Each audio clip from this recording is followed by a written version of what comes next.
जैसा कि last episode में हमने देखा कि जियान और ice emperor Milton auction house के अंदर थे और वो वहाँ से जा ही रहे थे कि तभी सेविका आकर उन्हें ये बताती है कि नयन रैन याफी से मिलना चाहती है। अब जियान और आइस एम्परर एक जगह छुपकर नयन रैन की बातें सुनते हैं। नयन रैन याफी को अपने दादाजी की कंडीशन के बारे में बताती है और कहती है कि मेरे दादाजी पिछले 3 सालों से पॉइजनस से पीड़ित हैं और दुनिया भर के एल्केमिस्ट को मैंने उन्हें दिखा लिया लेकिन वो सही नहीं हुए। लेकिन मैंने अपने टीचर के कहने पर उन्हें पिल किंग गुहे को दिखाया तो उन्होंने पिल्स दे दी और उनकी पिल काम तो करी, लेकिन उसके ठीक होने के लिए अंदर से उस जहर को बाहर निकालना था और ऐसा सिर्फ वही कर सकता है जो एल्केमिस्ट तो हो लेकिन उसके पास हेवनली फ्लेम्स भी होनी चाहिए। अब ऐसा आदमी जो एल्केमिस्ट भी हो और हेवनली फ्लेम्स को भी अपने पास रखता हो, ऐसा एल्केमिस्ट तो मिलना बहुत मुश्किल है। इसीलिए अब नयन रैन याफी के पास आई है क्योंकि याफी कई सारे एल्केमिस्ट को जानती है और उसके कनेक्शन में कोई तो ऐसा एल्केमिस्ट होगा ही जो इन दोनों चीजों को जानता हो। नयन रैन उससे ये भी कहती है कि अगर तुमने मेरे दादाजी को ठीक करने में मेरी मदद कर दी तो मैं तुम्हें कई सारे रिवॉर्ड दूंगी और फिर उन रिवॉर्ड्स की लिस्ट भी देती है।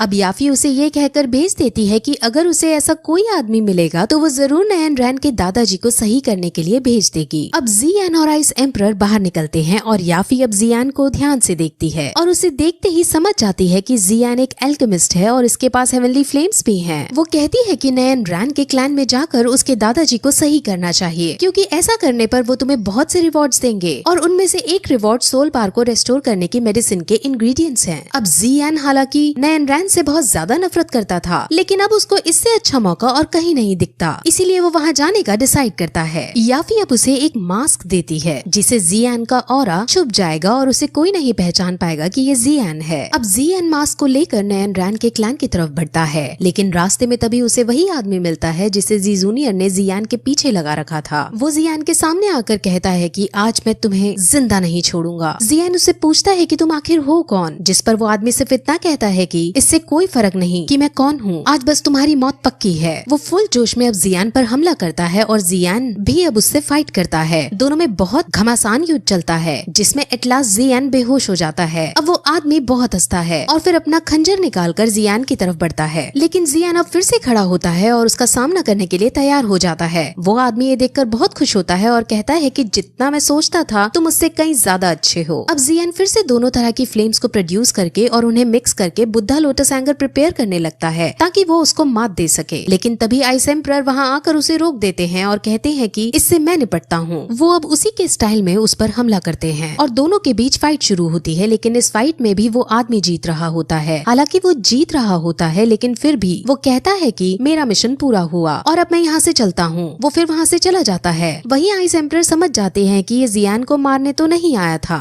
वहीं अब जियान अपने मास्क को पहनता है और आइस एम्परर से अलविदा लेकर यू लैंड सेक्ट के अंदर जाता है। वहीं आइस एम्परर वापस मिल्टर ऑक्शन में लौट आते हैं जहाँ मिल्टर ऑक्शन हाउस के चेयरमैन आते हैं। वो चेयरमैन आइस एम्परर के काफी पुराने दोस्त थे और जब उन्हें ये पता चलता है कि एल्डर ली ने याफी के साथ और आइस एम्परर के साथ बदतमीजी की है तो वो उसे इंचार्ज की पोजीशन से हटा देते हैं और उसे एक छोटी सी पोजीशन देकर भगा देते हैं। अब उस मिल्टर ऑक्शन हाउस का इंचार्ज याफी को बना दिया जाता है जिससे याफी बहुत खुश होती है। वहीं जियान लैंड सेक्ट के अंदर जाता है जहाँ कई सारे एल्केमिस्ट मौजूद थे। जियान अब उनके साथ बैठता है। अब नयन रैन के पापा वहाँ आते हैं और उन सभी एल्केमिस्ट को ये बताते हैं कि मेरे पिताजी को किंग पिल गुहे भी सही नहीं कर पाए, क्या कोई और है जो मेरे पिताजी को सही कर पाएगा। अब वहाँ कोई भी अपना हाथ खड़ा नहीं करता क्योंकि बड़े बड़े दिग्गज उनको ठीक नहीं कर पाए हैं। लेकिन तभी जियान अपना हाथ खड़ा करके कहता है कि मैं ट्राई करके देखना चाहता हूँ, जिस पर बाकी एल्केमिस्ट अब उसको बच्चा समझ उसका मजाक उड़ाने लगते हैं और कहते हैं कि रैंक 5 के एल्केमिस्ट तो खाली हाथ वापस लौट आए और तुम सेकंड रैंक के होके उन्हें ठीक कर पाओगे। अब नयन रैन के पिता को भी इस बच्चे पर शक होने लगता है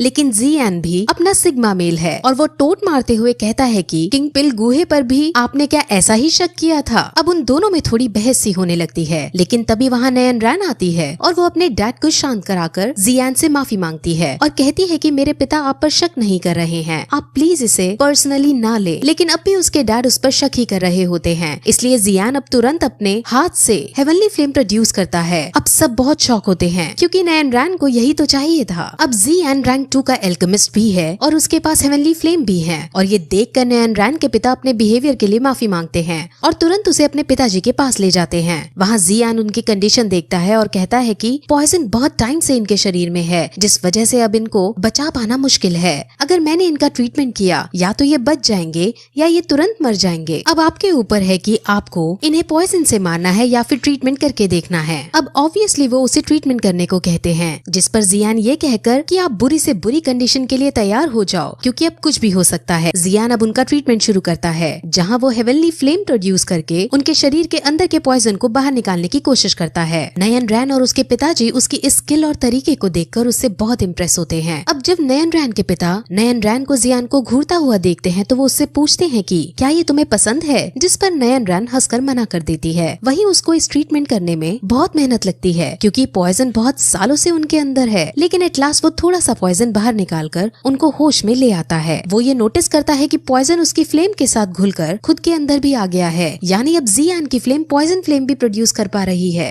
वहीं नयन रैन अपने दादाजी को होश में आते देख बहुत खुश होती है और उनके पास जाने की कोशिश करती है, लेकिन तभी उसके दादाजी उसको खुद से दूर रहने को कहते हैं क्योंकि दादाजी नयन रैन से बहुत गुस्सा थे। असल में जब नयन रैन ने शादी तोड़ी थी तब उसके दादाजी गुस्से में आकर अपनी लेवल्स बढ़ाने का ट्राई करने लगे और इसी बीच उनको किसी जहरीले जानवर ने काट लिया और तभी से वो बिस्तर में पड़े हैं। अब उनका ऐसा ही ट्रीटमेंट एक हद तक चलने वाला है और आज का ट्रीटमेंट उनका खत्म हो गया है, इसीलिए जियान वहाँ से जाने लगता है। लेकिन जियान को जाता देख नयन रैन उसके पास आती है और उसका धन्यवाद करती है। वो उससे और भी बातें करना चाह रही थी, लेकिन जियान को उससे बात करने में कोई इंटरेस्ट नहीं है और वो तुरंत वहाँ से चला जाता है। नयन रैन को ये बहुत एरोगेंट लगता है। वहीं जियान अब वापस आकर मेडिटेट करता है, जहाँ वो अपनी इस नए पॉइजन फ्लेम को देखता है। उसको पता चलता है कि इस पॉइजन फ्लेम को पाकर मैं बहुत ज्यादा शक्तिशाली हो गया हूँ। इस पॉइजन फ्लेम के अंदर खुद की अपनी एनर्जी है जो बहुत ज्यादा शक्तिशाली है। असल में नयन रैन के दादाजी की 3 सालों में डॉ की पावर कम होती जा रही थी और वो इसीलिए क्योंकि ये पॉइजन उनकी पावर को खींच रहा था और अब वही खींची हुई पावर जियान को पॉइजन फ्लेम के रूप में मिल गई है। अब जियान के पास आइस एम्परर आते हैं जो उसकी बढ़ी हुई पावर को नोटिस करते हैं। वो उसके पास उसकी फायर पॉइजन को देखते हैं। उसकी फायर पॉइजन हेवनली फ्लेम के साथ बहुत अच्छे से स्टैंड कर पा रही थी और जियान उसे बहुत शानदार तरीके से कंट्रोल भी कर पा रहा था। जियान अब इसकी पावर को चेक करने के लिए आइस एम्परर से फाइट करने लगता है और उनके ऊपर फायर पॉइजन का इस्तेमाल करता है। आइस एम्परर आइस की शील्ड बनाकर उससे बचते हैं, लेकिन फायर पॉइजन के आगे उनकी शील्ड टूट जाती है और जियान बहुत खुश होता है, लेकिन साथ ही साथ वो ये भी पूछता है कि इस पॉइजन से मैं तो बीमार नहीं होऊंगा ना, जिस पर आइस एम्परर जवाब देते हैं कि तुम्हारे पास हेवनली फ्लेम है जिसकी वजह से तुम पॉइजन से अफेक्ट नहीं होगे, इसीलिए ज्यादा टेंशन ना लो। अब फिर वो इस शहर के एक एल्केमिस्ट फेयर में जाता है जहाँ कई सारे एल्केमिस्ट सामान बेचने और खरीदने आते हैं। वहाँ दवाइयाँ और अलग अलग तरीके के इंग्रेडिएंट्स का बाजार लगा हुआ था। अब जियान भी वहाँ आता है क्योंकि इसे सोल रिस्टोर करने के लिए और भी इंग्रेडिएंट्स चाहिए थे। अब इस मेले में उसे ब्लैक रॉक सिटी की लिनफी नाम की लड़की भी मिलती है। ये लड़की जियान को पसंद करने लगी थी और ये हमेशा जियान पर लाइन मारती रहती थी। ये अब जियान को ज्वाइन करती है और उससे फ्लर्ट करके उसे पकाती रहती है। वो उसे 1 साल बाद मिली थी, जिस वजह से वो अब जियान के साथ पहले से भी ज्यादा बातें बनाने लगी थी। जियान उससे तंग आ जाता है और उससे पीछा छुड़ाने के लिए वहाँ से भागकर एक दुकान में चला जाता है, लेकिन वहाँ भी लिनफी जियान का पीछा करते हुए आ जाती है और उससे ये पूछकर तंग करने लगती है कि तुम मुझे वहाँ छोड़कर भाग क्यों आए। लिनफी कहती है कि मैं तुम्हारी शॉपिंग करने में मदद कर सकती हूँ, जिस पर जियान खुश होते हुए उससे पूछता है कि तुम्हें सोल रिस्टोर करने वाले इंग्रेडिएंट्स के बारे में कुछ पता है क्या, जिस पर लिनफी मना कर देती है और जियान समझ जाता है कि लिनफी किसी काम की नहीं। अब जियान उस शॉप से एक इंग्रेडिएंट खरीदने लगता है, लेकिन वो शॉपकीपर उसे बहुत ज्यादा दाम बढ़ाकर माल दे रहा था, जिस पर लिनफी उस शॉपकीपर की चीटिंग पकड़ लेती है और जियान अब उस शॉपकीपर से सामान नहीं खरीदता। वहीं अब हमें ब्लैक रॉक सिटी की ही नाम की लड़की दिखाते हैं जो एक शॉप से पीच ब्लॉसम फायर खरीदती है और उसके बदले में वो उसे एक खास मेडिसिन की रेसिपी देती है, लेकिन अब उस रेसिपी को लेने के बाद वो शॉपकीपर फ्रॉड कर जाता है। वो उस रेसिपी को देख लेता है और वो रेसिपी भी सही होती है, लेकिन वो उसे कहता है कि ये तो फेक रेसिपी है, मेरा आइटम मुझे वापस दो। अब इस तरह का फ्रॉड देखकर ज़ूमी को गुस्सा आ जाता है और वो शॉपकीपर से साफ मना कर देती है, जिस वजह से वहाँ अब उनके बीच बहस होने लगती है। उनके शोर को सुनकर वहाँ भीड़ इकट्ठी होने लगती है और अब वहाँ जियान और लिनफी भी आ पहुँचते हैं। लिनफी ज़ूमी से नफरत करती थी और उसे इस बार भी यही लगता है कि ज़ूमी ने फिर से लोगों को परेशान करना शुरू कर दिया है, इसीलिए वो सीधे अपने टीचर को बुलाने जाती है। वहीं जियान शॉपकीपर के फ्रॉड को समझ जाता है और वो उसको रोकने के लिए जाता है। वो शॉपकीपर जियान को देख उसका मजाक उड़ाने लगता है और फिर जब जियान भी पलटकर उसकी बेइज्जती करता है तब वो शॉपकीपर अपना हथियार उठाकर जियान जियान को मारने बढ़ता है, लेकिन जियान उस शॉपकीपर के अटैक से बचकर उसको पीट डालता है। जियान को पीच ब्लॉसम फायर के पास एक जेड पीस दिखता है जो सोल रेस्टोर करने में मदद कर सकता था, इसलिए वो जेड पीस को खरीद लेता है और पीच ब्लॉसम फायर को उठाकर जूमी को वापस दे देता है। वहीं अब लिनफी के टीचर वहाँ आ पहुँचते हैं, जो जियान को फिर से देखकर बहुत खुश होते हैं। अगर आप भूल गए हो तो मैं बता दूं कि इन टीचर का नाम ओतो है। ओतो अब उसे अपने साथ अपने रूम में ले जाते हैं, जहाँ वो पहले उसकी खातिरदारी करते हैं और फिर उससे पूछते हैं कि यहाँ जो एल्केमिस्ट कंपटीशन होने वाला है तुम उसमें पार्ट लो। लेकिन जियान के पास अभी और भी अपने काम थे, जिस वजह से वो मना कर देता है। लेकिन अब ओतो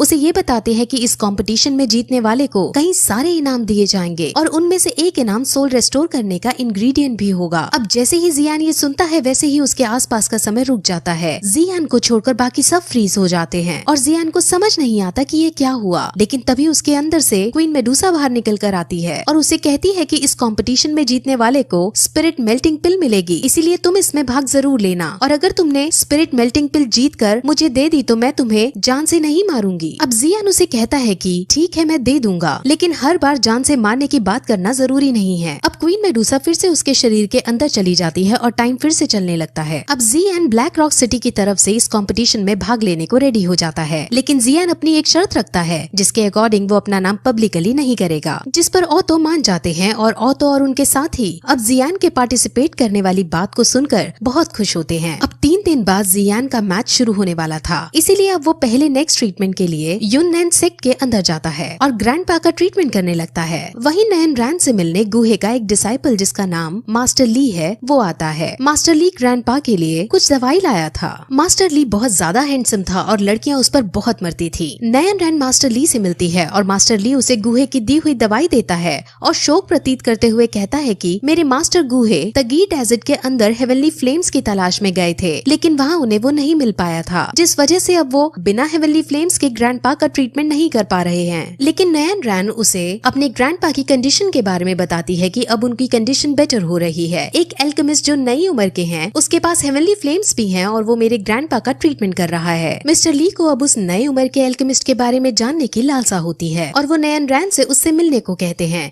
जिस पर नयन रैन उसे ग्रैंडपा के कमरे में ले जाती है। वहीं जियान अपना ट्रीटमेंट पूरा कर देता है और ग्रैंडपा जियान से बहुत खुश होते हैं। उन्हें ये पता चलता है कि जियान एल्केमिस्ट कंपटीशन में भाग ले रहा है, इसीलिए अब वो अपनी सेविका को वहाँ बुलाते हैं और जियान को बहुत तरह के मेडिसिनल इंग्रेडिएंट्स गिफ्ट के रूप में देते हैं ताकि जियान इनसे प्रैक्टिस कर सके। अब जियान उन सभी को लेकर कमरे से बाहर जाता है, जहाँ उसे नयन रैन और मिस्टर लियू दिखते हैं। मिस्टर लियू जियान से बात करते हैं और वो साइड में खड़े ग्रैंडपा की हालत भी देखते हैं जो अब बेहतर हो चुकी थी। मिस्टर लियू बहुत शॉक होते हैं और वो जियान से थोड़ा जेलस भी फील करते हैं। नयन रैन अब उससे और बात करना चाहती थी, लेकिन इस बार भी जियान नयन रैन को बाय बोलकर चला जाता है। मिस्टर लियू को यकीन नहीं होता कि इतनी छोटी उम्र में इसके पास हेवनली फ्लेम है, इसीलिए वो नयन रैन से पूछता है कि क्या सच में इसके पास हेवनली फ्लेम है, जिस पर नयन रैन हाँ करती है। अब नयन रैन मिस्टर लियू को बाहर छोड़कर आने लगती है, लेकिन तभी मिस्टर लियू उससे कहते हैं कि नयन रैन तुम्हें तो पता ही होगा कि मैं तुम्हारे लिए फीलिंग्स रखता हूँ। अब इससे पहले कि वो कुछ आगे बोल पाता, नयन रैन उसे कहती है कि मुझे पता है, लेकिन तुम्हें भी शायद पता होगा कि मेरे कुछ रूल्स हैं। तुम्हारे पास अच्छी स्किल्स हैं, लेकिन अभी भी तुम मेरे रिक्वायरमेंट के अकॉर्डिंग फिट नहीं हो। शायद फ्यूचर में हमारा कुछ हो पाए, लेकिन अभी के लिए तुम सिर्फ मेरे एक नॉर्मल दोस्त ही हो। मेरा जीवन साथी कोई मेडिकोर लड़का नहीं हो सकता। अब मिस्टर लियू को इस बात से बहुत बुरा लगता है, लेकिन वो ये डिसाइड करते हैं कि वो एल्केमिस्ट कंपटीशन में भाग लेकर उसको जीतेंगे और अपने आप को नयन रैन के सामने प्रूव कर देंगे। वहीं अब जियान वापस मेडिटेट करना स्टार्ट करता है और इस बार पॉइजन उसकी बॉडी की नसों में पहुंच जाता है और तभी उसकी आंख सफेद हो जाती है और उसके पास उसे अपने मास्टर दिखते हैं। वो अपने मास्टर की तरफ भागता है, लेकिन तभी नयन रैन भी वहाँ आ जाती है जो जियान पर हमला करती है। जियान उस पर काउंटर अटैक करता है, लेकिन वो पाता है कि उसने यूजी पर अटैक किया है और वो जब पीछे हटता है तो वो देखता है कि नयन रैन ने यूजी और उसके मास्टर दोनों को फांसी पर चढ़ा दिया है और वो अब जियान को भी लावा में फेंक रही है। वो बहुत डर जाता है, लेकिन तभी उसके मास्टर उसे नींद से जगा देते हैं, जिससे उसे पता चलता है कि वो सिर्फ एक सपना देख रहा था। असल में जितनी बार वो ग्रैंडपा का इलाज करता है उतनी उतनी बार उसके शरीर का पॉइजन थिक होता जाता है। वहीं अब जियान एल्केमिस्ट कंपटीशन के अंदर जाता है, जहां और भी कई सारे पार्टिसिपेंट्स आ रहे थे। वहां अब उस शहर की राजकुमारी जिसका नाम यूनियर है वो भी आती है। यूनियर भी छोटी हाइट की है और बहुत शरारती टाइप की लड़की है। उसको सब पर अपना अधिकार जमाने में मजा आता था और वो हमेशा कोई न कोई दिक्कत खड़ी कर देती थी। वहीं अब जियान के सामने राजकुमारी यूनियर और मिस्टर लियू आते हैं। मिस्टर लियू जियान को राजकुमारी के बारे में बताते हैं कि इनको एल्केमिस्ट में रैंक 3 का पद हासिल है, और फिर राजकुमारी को जियान के बारे में बताते हैं कि इसके पास हेवनली फ्लेम्स भी हैं। राजकुमारी का मन उनको देखने का करता है, लेकिन जियान उसको हेवनली फ्लेम्स नहीं दिखाता और उनसे कहता है कि हेवनली फ्लेम शो ऑफ करने के लिए नहीं होती। अब राजकुमारी का ईगो इस बात से हर्ट हो जाता है और वो उसकी शक्तियों के बारे में पूछती है कि आखिर तुम्हारे पास ऐसा है क्या जो तुम मुझे मना कर रहे हो। जियान कुछ नहीं बोलता, जिस पर राजकुमारी को अब और गुस्सा आ जाता है और अब वो फायर बॉल्स क्रिएट करके जियान की तरफ फेंकने लगती है। जियान अपनी नॉर्मल फायर से उसके अटैक को डिफेंस करता है और बहुत कोशिश करने के बाद भी राजकुमारी जियान को नहीं हरा पाती। अब राजकुमारी को बहुत गुस्सा आता है और अब वो एक बड़ा सा फायर बॉल बनाती है और वो फायर बॉल खुद उन पर ही संभल नहीं पा रहा होता। लेकिन तभी वहाँ राजकुमारी के मास्टर, जिनका नाम प्रेसिडेंट फामा है, वो आ जाते हैं और वो उसके फायर बॉल को नष्ट करके उसे शरारत ना करने को कहते हैं। वहीं उनके साथ पिलकिंग गुहे भी थे, जो अब जियान को देखते हैं। हालांकि जियान ने मास्क पहन रखा था, जिस खातिर उन्हें कोई पहचान नहीं पा रहा था। गुहे जियान के पास आकर उसकी तारीफ करते हैं और उसे कहते हैं कि मैंने भी हेवनली फ्लेम्स प्राप्त करने की कोशिश की, लेकिन मैं नहीं कर पाया। मैं हेवनली फ्लेम्स देखना चाहता हूँ, तुम मुझे भी फ्लेम्स दिखाओ। जिस पर जियान उनसे भी मना कर देता है और कहता है कि मेरे मास्टर ने मेरी फ्लेम्स का शो ऑफ करने से मना करा था। और इस तरह ये एपिसोड यहीं खत्म हो जाता है।